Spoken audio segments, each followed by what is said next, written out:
Y Juan Simankiewicz también hablaba al comienzo sobre una clase magistral. Esta clase magistral que se preparó para esta oportunidad, titulada El futuro de la humanidad, va a estar a cargo del embajador por la paz, la ONU, director del Centro de Innovación de Bolivia, profesor de posgrado, Universidad de Ciencias Empresariales y Sociales, UCES, Cátedra Industria 4 y Comercio 2030. Le damos la bienvenida y agradecemos la participación del doctor Christian Walter Meñó. Bienvenido.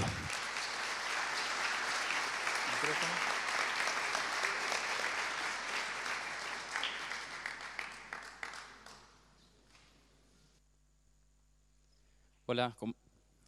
Vamos a sacarlos un poco de la conformidad y de la tranquilidad y de lo tranquilo que pueden estar algunos o muchos en cuanto a cómo van a ver de aquí en adelante el futuro. Aquí estamos viendo lo que es prácticamente no el futuro, sino el presente.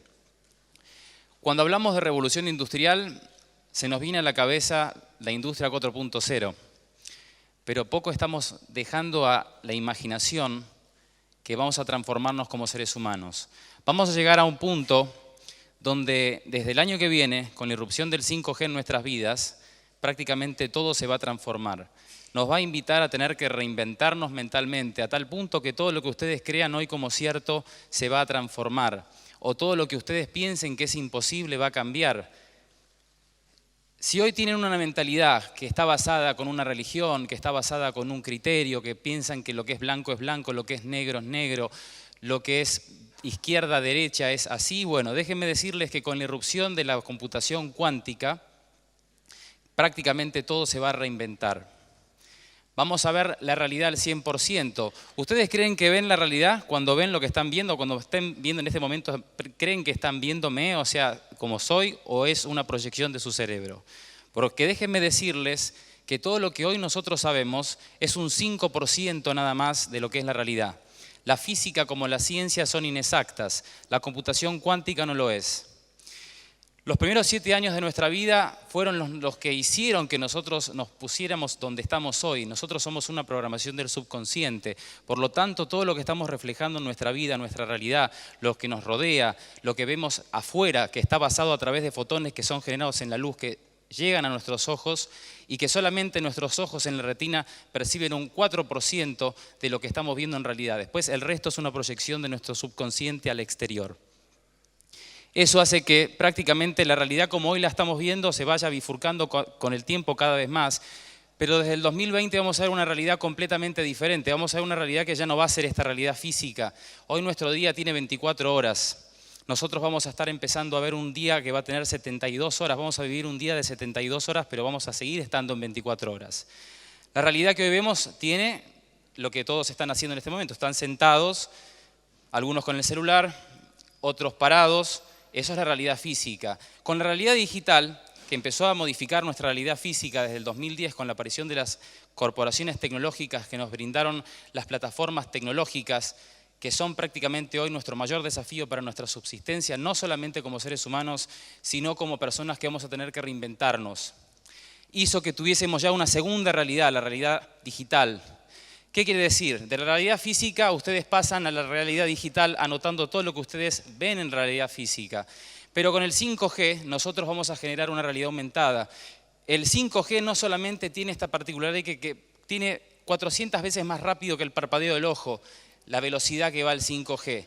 Va a hacer que ustedes cuando pongan en sus casas una gafa de realidad aumentada o empiecen a ver un mundo virtual, la realidad virtual sea mucho más vivida que la realidad que hoy consideramos como física. Y en términos de trabajo, la realidad va a ser que nosotros tengamos la realidad física, la realidad digital y la realidad aumentada. ¿Qué va a hacer estas tres realidades? Se va a bifurcar en una sola realidad y va a hacer que todos vivamos 72 horas en 24 horas. No es para asustarlos, pero el conocimiento se está duplicando cada vez con mayor velocidad. En 1900 el conocimiento se duplicaba cada 100 años. Ya en 1945 se duplicaba cada 25 años. Hoy nos invita al desafío la educación y la tecnología, tener que reinventarnos, como les decía, desde un comienzo, desde cero, porque el conocimiento se está duplicando ya cada 73 días. Me estoy poniendo en el 2020, porque ya queda 3 o 4 meses para terminar el año, con lo cual ya me siento que estoy en el 2020, y el conocimiento se duplica cada 73 días. ¿Qué quiere decir? Que lo que ustedes están estudiando y los que están estudiando, lo que creen saber, se va a duplicar cada 73 días.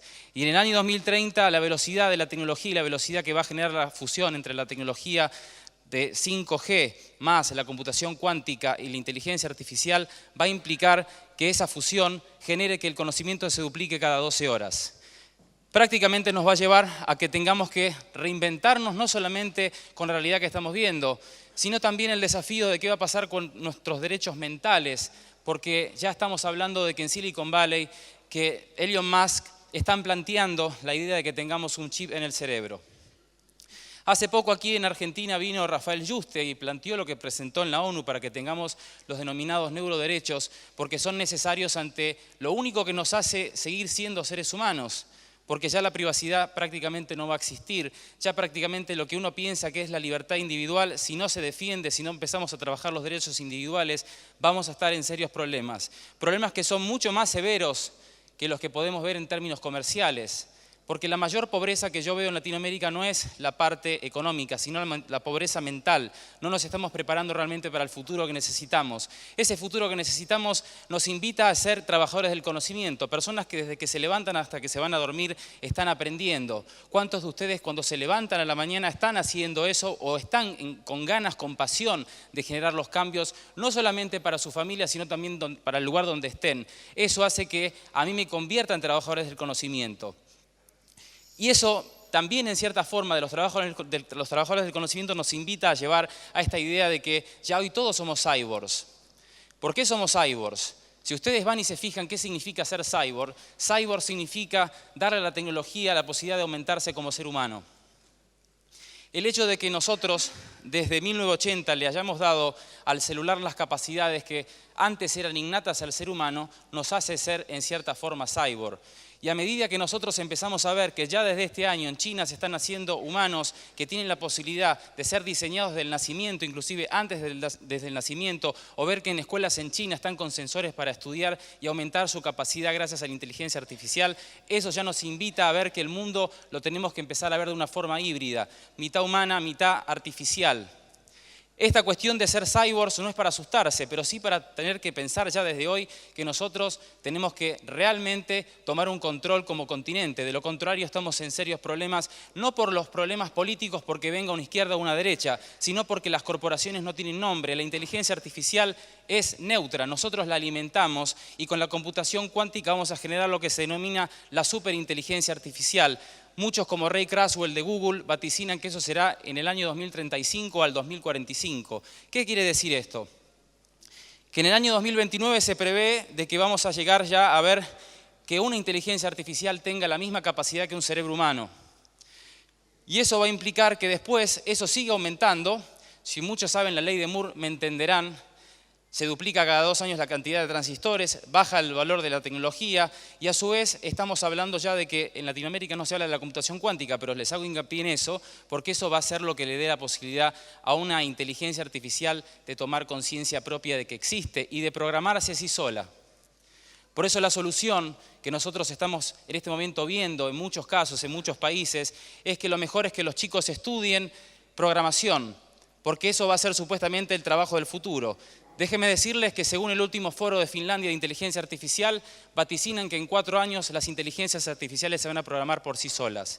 ¿Qué va a pasar entonces con el futuro del trabajo de los más chicos? ¿Qué va a pasar con el trabajo de la 3ª y 4ª generación, que son personas de más de 75 años, que no tienen ni idea ni siquiera de usar un WhatsApp y que hoy le estamos hablando del concepto de cyborgs?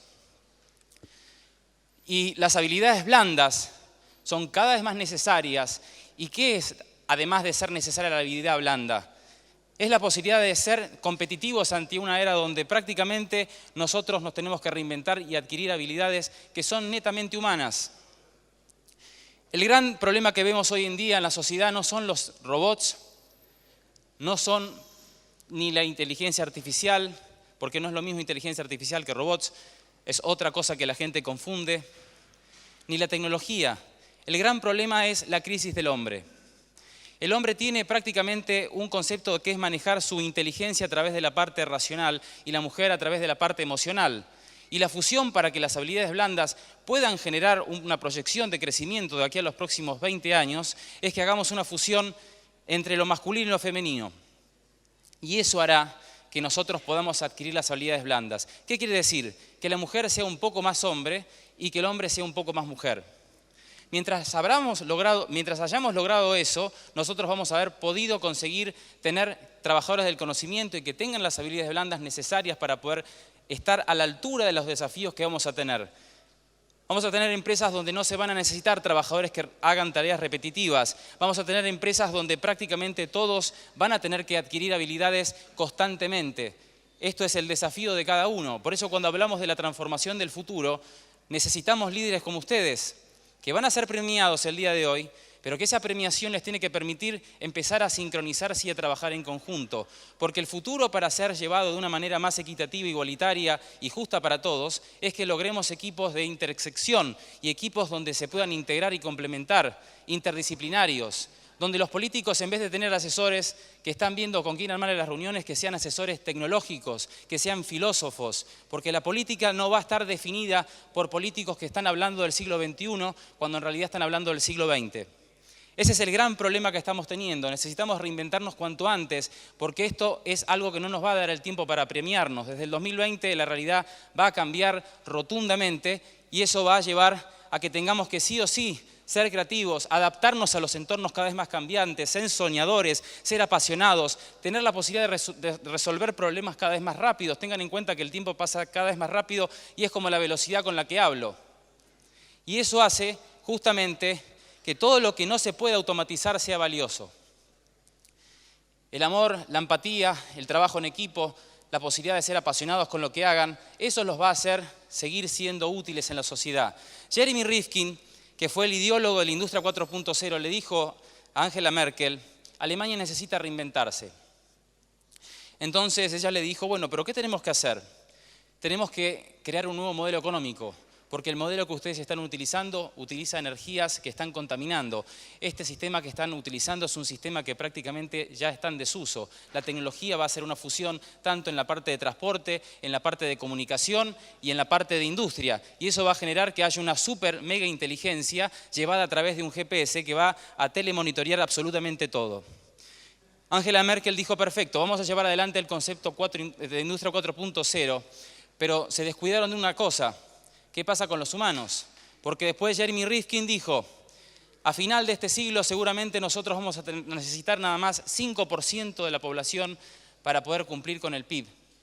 Quiere decir que va a pasar con el otro 95%, si nada más vamos a necesitar 5% de la población para mantener el mismo PIB. Y eso nos invita a pensar de que nosotros, si estamos copiando modelos de Industria 4.0, hablando de China 2025, hablando de Smart Factories en Estados Unidos. ¿Qué estamos haciendo en Latinoamérica? Seguimos divididos, por más de que haya bloques comerciales, cuando hablamos hoy que prácticamente el trabajo va a ser híbrido. Vamos a necesitar, sí o sí, para ser eficientes, ayudarnos con la tecnología. Y fíjense que cuando yo hablo de ayudarse con la tecnología, me refiero al punto clave de que hoy con la computación cognitiva, por ejemplo, de IBM, a través de Watson, puede Watson ayudarme a resolver problemas que prácticamente ni todo, por siendo abogado o médico, ni un médico, el mejor médico de toda la humanidad o el mejor abogado lo podría resolver. Y Watson lo puede resolver en 5 minutos. Siendo así que, por ejemplo, un problema cardíaco o un problema que prácticamente no tiene solución, Watson investiga en toda la nube que hay prácticamente en Internet y en menos de 5 minutos da una respuesta. Y eso nos hace a la idea de que todo se va a fusionar. Y va a haber 4 tecnologías que prácticamente, además de la computación cuántica, que es lo que yo les estaba diciendo recién, va a transformar absolutamente todo. Para aclararles un poquito más de la computación cuántica, decirles que el ordenador tradicional se maneja en bits, ceros y unos. Toda la información que nosotros estamos generando habitualmente como seres humanos está generada a través de ceros y unos. La comunicación se podría decir que fue el primer avance cuántico, porque nos comunicamos gracias a la computación cuántica. Pero dicen que en menos de 5 años El avance de la computación cuántica va a llevar a que se pueda decodificar toda la comunicación de absolutamente todo. La pregunta es, ¿qué va a pasar si nosotros no hacemos algo al respecto? Porque se habla en Latinoamérica de que el que tenga el control de la inteligencia artificial va a tener el control de todo. Y yo digo, el que tenga el control de la computación cuántica va a controlar a la vida misma. Porque van a pasar cosas como, por ejemplo, saber qué pasa en un agujero negro. Van a pasar cosas como, por ejemplo, de saber que esta realidad que nosotros estamos viendo nada más es el 5% de lo que la realidad realmente es. Después el resto es toda una proyección de nuestro cerebro. La biotecnología, la nanotecnología, la infotecnología y la cosmotecnología, esa fusión de esas 4 tecnologías van a transformar absolutamente todo. Y nos van a llevar a un mundo donde solamente los más preparados van a tener lugar. El resto va a seguir en crisis, ante un mundo donde se está viendo que la desmonetización de nuestras necesidades es una realidad. Estamos diciendo que el mayor problema que van a tener de aquí en adelante los gobiernos, como les decía, además de seguir por ahí con asesores o con gente que no les dé una pauta de qué es el movimiento que se viene, que no tiene nada que ver con la parte política, sino que tiene que ver con una parte de corporación tecnológica que debe de ser regulada, porque todo se va a desmonetizar, absolutamente todo, nos va a llevar a un punto de crisis donde prácticamente la mayor riqueza del siglo XXI sea la mente. Latinoamérica es un continente que se basa en la exportación de materias primas. Nuestro mayor fuerte como crecimiento, como continente, ha sido siempre la exportación de materias primas. Desde el año 2015, la agricultura vertical ha generado un ingreso anual de 1.5 billones de dólares. Se estima que en el año 2028 la agricultura vertical va a generar 15.7 billones de dólares. Para los que no saben, la agricultura vertical hace que hoy un país como Holanda, que es 47 veces más chico que Estados Unidos, sea el segundo mayor exportador de alimentos en el mundo. Cuando yo escucho hablar a muchos políticos en Latinoamérica que hablan del crecimiento a través de las exportaciones o que tenemos que generar industria, la industria es la desindustrialización en el siglo XXI. Vamos a poder crear en nuestra propia casa a través de una impresora 3D, vamos a poder crear cosas a través de nuestra imaginación. Prácticamente la riqueza del siglo XXI está en cada uno de ustedes. La fortaleza para la riqueza del siglo XXI de una sociedad va a estar basada en 2 cosas. Primero, en tener comunidades saludables. Y segundo, en tener familias fuertes. Esas son las 2 claves que necesitan las sociedades de aquí en adelante para poder seguir subsistiendo. Porque vamos a tener 2 modelos bien marcados. Un modelo que está basado en la economía artificial y un modelo que está basado en la economía de la creatividad. Nuestro continente en Latinoamérica está invirtiendo muy poco en ciencia, en innovación y en desarrollo, con lo cual eso nos está llevando a una crisis no solamente de qué hacemos con lo que estamos viendo, sino de qué nos reinventamos. Entonces, primer paso, tenemos que identificar que el comercio ya no es un comercio entre países, sino que es un comercio entre ciudades, denominándose así un comercio interciudades. Por otro lado, que hay países que, por ejemplo, con planes como el que tiene China 2025, donde ya no les importa vender las materias primas, lo que le importa a ellos es vender el diseño. Por eso hablamos de Design 2025 China, no hablamos de Made in China. Y la ruta de la seda que va a conectar a más de 65 países alrededor del mundo, la idea no es vender productos chinos, la idea es extraer materias primas porque la clase media de China, a comparación de otras clases medias en el mundo, está creciendo. Y eso hace que necesiten, además de generar la agricultura vertical, que como les decía, está reemplazando a la tierra, porque se puede cosechar en un subsuelo, se puede cosechar en un container, se puede cosechar en un garage, en una terraza, prácticamente en todo lugar. Entonces hoy, si nosotros tenemos la posibilidad en el caso de Argentina de darle de comer a 600 millones de habitantes, eso era para el siglo XX o el siglo XIX. Porque se vaticina, según el Foro Económico Mundial, que en el año 2028 prácticamente las exportaciones de Latinoamérica van a ser 0. Estamos hablando en términos de lo que es la alimentación, no estamos hablando en términos de vender materia prima mental, software, ingeniería artificial, biotecnología, nanotecnología. El comercio del siglo XXI no está en materias primas, sino en ojos biónicos, en partes no humanas, en explorar el espacio. Eso es el siglo XXI y ese es el comercio que tenemos que empezar a trabajar. Pero no es fácil, porque si lo hacemos desde forma individual y no desde forma colectiva, desde ya va a ser problemático, porque el nuevo modelo económico del siglo XXI nos invita a decir, bueno, tenemos la economía 5G, ¿qué podemos hacer con la economía 5G? Tenemos la economía de plataformas, la economía geek. Prácticamente hoy En un país como Alemania, por ejemplo, para salir un poco de Latinoamérica, 4 millones de personas en Alemania están trabajando con trabajos que se denominan trabajos mínimos, que son mini jobs, o trabajos gig, o trabajos, como le dicen en Latinoamérica, freelancer. Más del 50% en España, los contratos que se están elaborando en este momento son trabajos por temporada o trabajos por hora. Eso hace también que nos tengamos que replantear el sistema de globalización que tenemos. La primera globalización, ¿cuál fue? Fue una globalización de países. La segunda fue una globalización de ciudades. La tercera fue una globalización de personas y empresas. Y la cuarta es prácticamente la reinvención del modelo estructural que fue pensado después de la Segunda Guerra Mundial, donde nacieron las clases medias, donde nació un sistema de pensión, donde nació el concepto de clase media, donde nació prácticamente todo lo que hoy hace nuestra economía. Y hoy ese modelo está muerto. En muy pocos países se puede llegar a pagar las jubilaciones. En España, en Francia, en Grecia, en Italia, el sistema de pensiones está en crisis. Por dos cosas. Porque ese modelo que les decía estuvo pensado después de la Segunda Guerra Mundial. ¿Qué pasaba en la Segunda Guerra Mundial? Había pleno empleo. Las personas, un máximo de vida, vivían 65 años. La idea era tener clase media fuerte, porque había pleno empleo, entonces había muchas familias con muchos hijos. ¿Qué pasa en el siglo XXI? Una persona tiene un promedio de vida de más de 75 años. Muchos no se jubilan en sus puestos de trabajo porque dicen, sigo activo, si tengo 70 años y estoy sano, ¿para qué me voy a jubilar? No se tienen hijos. Los que tienen hijos, decimos que de cada 5 personas en el mundo, una no hace absolutamente nada.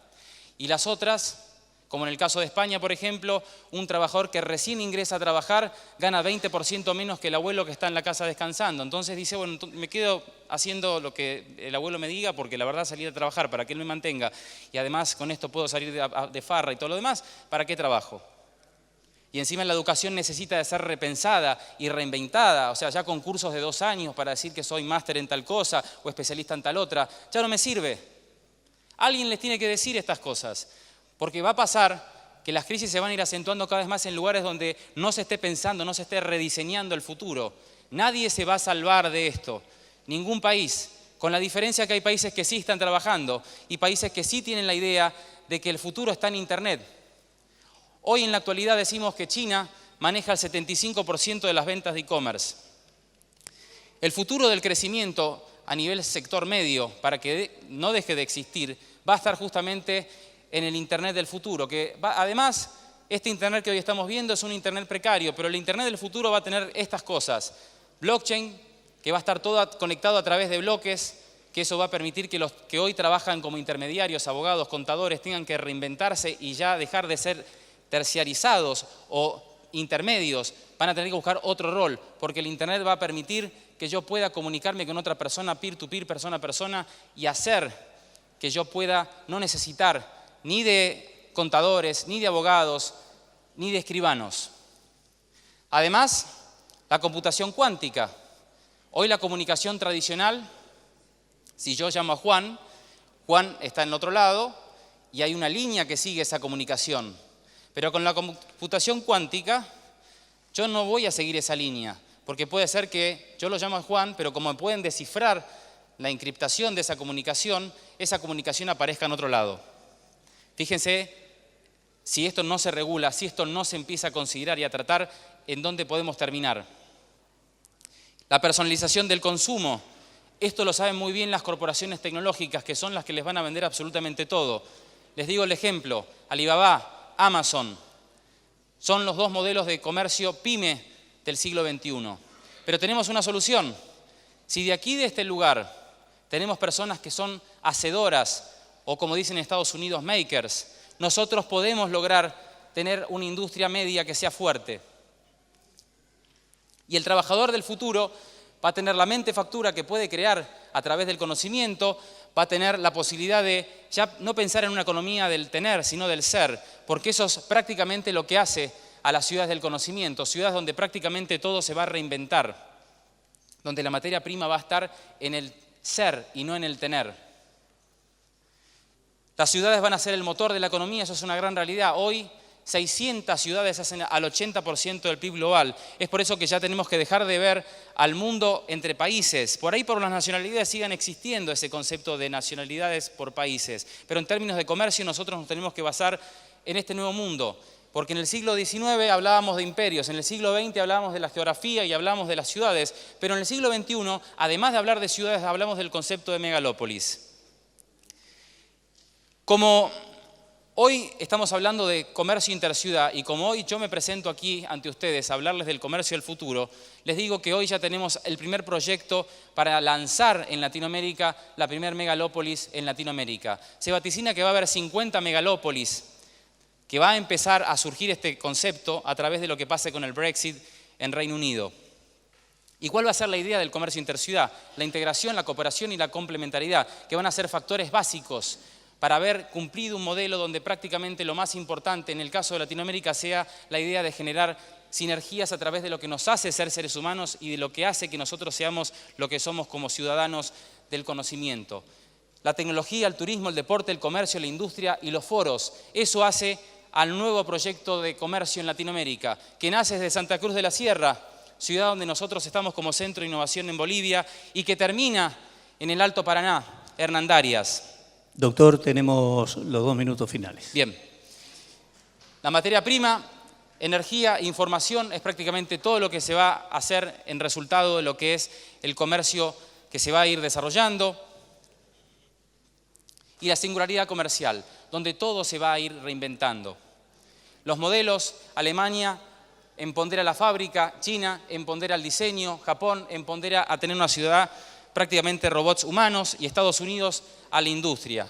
Y ahí viene nuestro modelo, Sociedad 5.0, modelo que invitamos a todos ustedes a que firmen para que se pueda crear en Latinoamérica un modelo propio que sea Sociedad 5.0 para que todos ustedes sean partícipes de ese futuro y lo podamos llevar juntos para tener en cuenta que el futuro lo hacemos entre todos. Según como vemos el futuro, determina nuestro presente y el presente de hoy determina que hoy en este foro nosotros hayamos creado Sociedad 5.0. Muchísimas gracias, que Dios los bendiga. Gracias, doctor Christian Walter Meñú, embajador por la paz en la ONU.